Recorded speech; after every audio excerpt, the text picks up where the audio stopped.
What you do in the last 60 minutes before you close your eyes tonight could be silently erasing your memory while you sleep. Not over decades, not gradually in some distant future. Right now. Tonight. And the most alarming part is that the things most likely to be causing this damage are the exact habits that feel the most harmless, the most routine, the most comforting at the end of a long day. I am not talking about alcohol. I am not talking about sleeping pills, though we will get to those. I am talking about behaviors so ordinary, so universally accepted, that if I told your doctor you were doing them, they would probably shrug and say nothing. That is the problem. That shrug. That silence. Because the research tells a completely different story, and you deserve to hear it.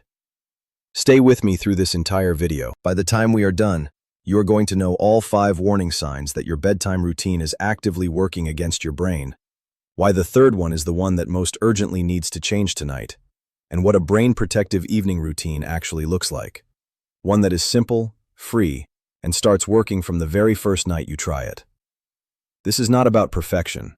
This is about small, powerful shifts that your brain will thank you for. So please, do not click away, because the sign you are missing might be the one that matters most. Let me start with the scale of what we are actually dealing with, because I think most people genuinely do not understand how widespread this problem is. Right now, more than 55 million people worldwide are living with dementia. In the United States alone, someone develops Alzheimer's disease every 65 seconds. Every single 65 seconds. And the overwhelming majority of those people, in the years before their diagnosis, thought they were fine. They thought the small memory slips were just aging. They thought the foggy mornings were just tiredness. They had no idea that something was quietly being dismantled inside their brain night after night. If you are over 60, here is a number that should make you sit up straight. Research published by the National Sleep Foundation found that more than 50% of older adults report at least one significant sleep problem every single night. And sleep is not just rest. Sleep is the time when your brain runs its most critical maintenance cycle. And here is the shocking part that almost nobody is talking about. A landmark study from the University of Rochester found that the glymphatic system operates almost exclusively during deep sleep, and that it is nearly 10 times more active while you sleep than while you are awake. 10 times. Which means that how well your brain cleans itself tonight depends almost entirely on the quality of the sleep you get, which depends almost entirely on what you do in the hours before you get into bed. Your bedtime routine is not just a comfort ritual. It is either protecting your brain or threatening it. And most people over 60 are unknowingly doing the second one. So let's talk about the 5 warning signs. These are not symptoms in the traditional sense. They are behaviors, things you are actively doing before bed, that research has now connected to disrupted deep sleep, accelerated cognitive aging, and in some cases, measurable brain shrinkage over time. And warning sign number 1 is something that I would guess more than half the people watching this video do every single night. You fall asleep with the television on. Or you watch television in bed right up until the moment you close your eyes. This feels relaxing. It feels like winding down. And for most of your life, it probably seemed harmless. But here is what is actually happening inside your brain during that time.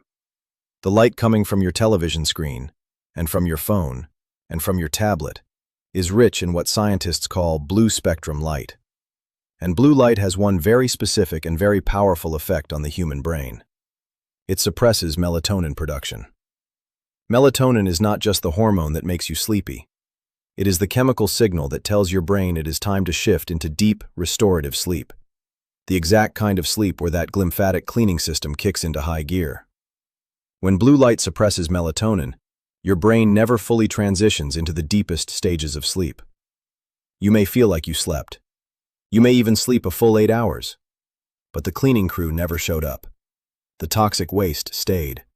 And that is not a one-night problem. That is a nightly, compounding, slowly building threat to your cognitive health. But that is not the worst part. Warning sign number 2 is one that millions of seniors consider part of a responsible health routine. Taking a sleep aid before bed, whether that is a prescription sedative or one of the over-the-counter options like diphenhydramine, which is the active ingredient in brands like ZzzQuil, Unisom, and the PM versions of Tylenol and Advil.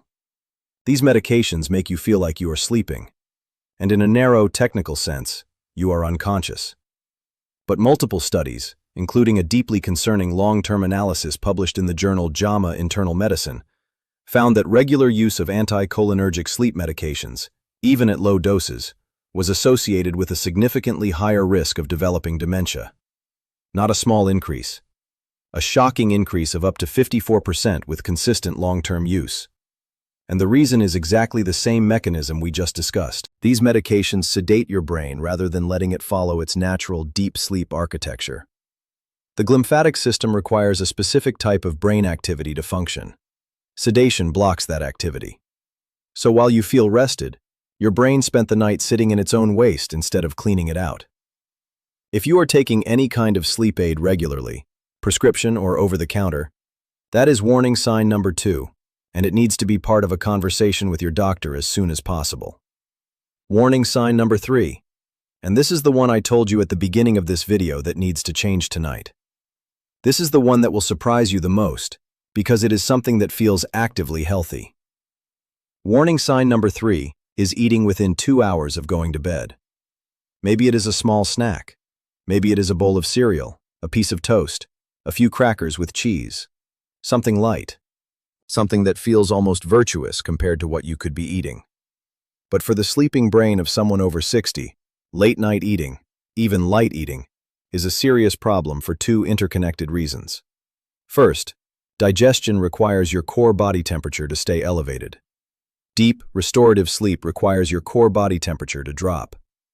These 2 processes are in direct competition, and when digestion wins, deep sleep loses. Your brain stays in lighter sleep stages all night, and the glymphatic cleaning cycle is cut short. Now let's get into warning signs 4 and 5, because together they form a pattern that researchers are now calling the silent cognitive threat hiding inside normal aging routines. Warning sign number 4 is sleeping in a room that is too warm. Most people set their bedroom temperature based on comfort, and comfort, especially for older adults, often means warm. A warm bed feels safe. It feels like rest. But the science of sleep temperature is unambiguous. The optimal room temperature for deep, brain-protective sleep is between 65 and 68 degrees Fahrenheit. When your body cannot drop its core temperature because the room is too warm, it physically cannot enter deep sleep stages. It stays suspended in lighter sleep, tossing, shifting, never fully descending into the kind of rest where the real brain maintenance happens. Warning sign number 5 is one that feels like good mental hygiene, but is actually the opposite. And that is mentally reviewing your worries, your to-do list, or your regrets right before sleep. Most people do this without even realizing it. You lie down, and your brain starts replaying the conversation from earlier, the bill you forgot to pay, the doctor's appointment next week, the thing your grandchild said that you're not sure you understood. This feels inevitable. It feels like just the way your mind works. So now let's talk about what you can actually do, because everything I have just described has a solution. And none of the solutions cost money. The first change you can start tonight is the 90-minute screen cutoff. 90 minutes before you plan to sleep, the television goes off, the phone goes face down, and the tablet gets put in another room. I know that sounds extreme. Start with 30 minutes if 90 is too much. Even 30 minutes of screen-free time before bed has been shown in clinical studies to meaningfully improve melatonin levels and deep sleep quality. You can read a physical book. You can listen to calm music or a gentle podcast with the screen off. You can have a quiet conversation. Anything that does not involve a glowing screen pointing at your face. The second change is your eating cutoff. Make a firm rule for yourself. Nothing except water after a time that is at least 2 hours before your normal bedtime. If you go to bed at 10, your kitchen closes at 8. This single change, applied consistently, can lower your nighttime blood sugar, allow your body temperature to drop naturally, and give your brain's cleaning system a dramatically better window to do its work. The third change, and the breakthrough habit that sleep researchers are increasingly excited about, is what is called a written worry release. About an hour before bed, take a piece of paper, not your phone, actual paper, and write down everything that is on your mind.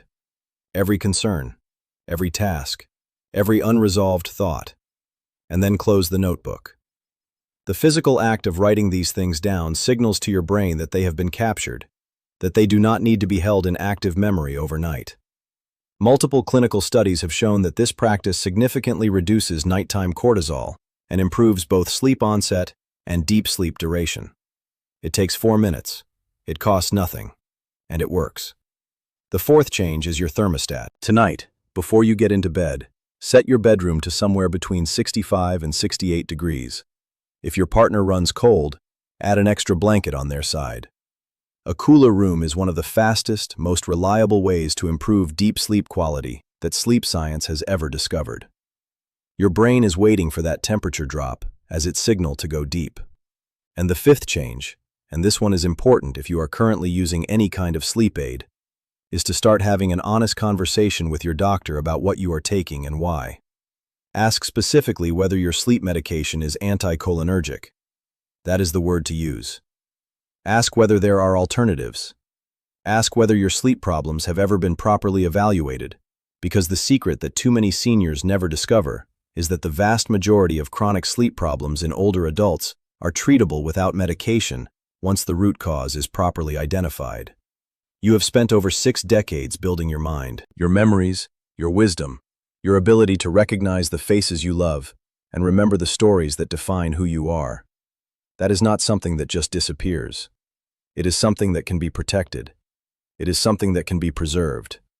But it requires that you stop accepting the slow, quiet erosion as inevitable. It is not inevitable. What happens in your brain tonight is something you have more control over than anyone has ever taken the time to tell you. If this video opened your eyes to something you did not know before, please do not let it stop with you. Share it with someone you care about who is over 60, a spouse, a sibling, a friend, a neighbor who lives alone. Because this is exactly the kind of information that gets buried, that gets dismissed, that the sleep medication industry and the late-night television advertisers would rather you never piece together. But you did. Tonight. And that matters. Hit subscribe right now and make absolutely sure you click the bell icon so you are notified every time we release a new video, because every single week on this channel, we bring you research-backed, plain language truth about the health challenges that matter most to people in their 60s and 70s. No jargon, no agenda, just the information you deserve to have. We are so glad you are here, and we will see you in the next one.